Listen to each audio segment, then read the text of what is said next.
జగన్ వచ్చినప్పటి నుంచి మీ విద్యార్థులకు ఉద్యోగాలు ఏమైనా వచ్చాయనా? విద్యార్థులు ఉద్యోగాలు పక్కన పెడితే ఫస్ట్ నాది బీటెక్ అయిపోయిందా.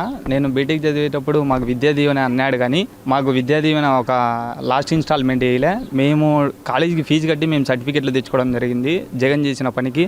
అలాగే వసతి దీవెన అన్నాడు, కానీ వసతి దీవెన అనేది ఒకసారి వేసాడు 3 సంవత్సరాల్లో, 2 సార్లు వేయలేదు. ఇలా పేద విద్యార్థులను చాలా మోసం చేయడం జరిగింది జగన్ వేసాడు అని. అంతేకాదు బీటెక్ అయిపోయిన తర్వాత నిరుద్యోగ అనేది చాలా పెరిగింది, ఎవరికి ఉద్యోగాలు అనేది లేదు. అలాగే జగన్ వస్తానే ప్రతి ఇయర్ జనవరి జాబ్ క్యాలెండర్ వదులుతా అన్నాడు.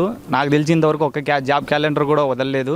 అందులో మెగా డిఎస్సి అని ఒకటి వదులుతా అన్నాడు, అది కూడా ఇంతవరకు మెగా డిఎస్సి వదలలేదు. ఒక 6,000 పోస్టులు వదిలి అది మెగా డిఎస్సి అన్నాడు. ప్రస్తుతం 40,000 పోలీసు ఉద్యోగాలు వేకెన్సీస్ ఉంటే కేవలం ఒక 10,000 వదిలి చేతులు దులుపుకున్నాడు. దాంట్లో కూడా కానిస్టేబుల్ ఉద్యోగాలు ఇప్పటికి కూడా రాలేదు. ఓన్లీ ఎస్ఐ పోస్టులు అల్లకేట్ అయినాయి, కానీ కానిస్టేబుల్ ఇంకా హైకోర్టులో ఉంది. అలాగే మా ఊర్లో చూసుకుంటే కొప్పర్తి అనేది అభివృద్ధి చేస్తా అన్నాడు, కానీ అది పేరుకే పేపర్ ప్రకటనల మీద అవుతుంది, కానీ ఇక్కడ చూసే వచ్చి ఏం జరగడం లేదు.